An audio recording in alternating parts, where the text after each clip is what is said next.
నమస్కారం, నా పేరు గీత. Welcome to CJRTV.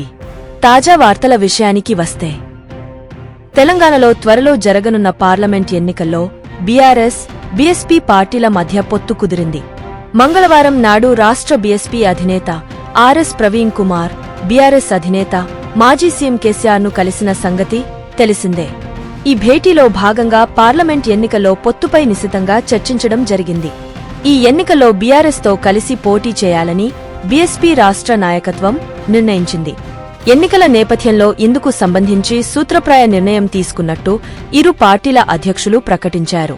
ఇందుకు సంబంధించిన విధి విధానాలు త్వరలో ఖరారు కానున్నాయని ఇరు పార్టీ వర్గాలు చెబుతున్నాయి. కాగా కాసేపట్లో కేసీఆర్, ప్రవీణ్ కుమార్ ఇరువురు మీడియా ముందుకు వచ్చి పొత్తుకు సంబంధించి అధికారిక ప్రకటన చేయబోతున్నారు. మరి ఒక తాజా వార్తలతో మీ ముందుకు మళ్లీ వస్తాను. అంతవరకు సెలవు. CJRTVని సబ్స్క్రైబ్ చేయండి. ఈ వీడియోను లైక్ చేయడం మరియు షేర్ చేయడం మర్చిపోవద్దు.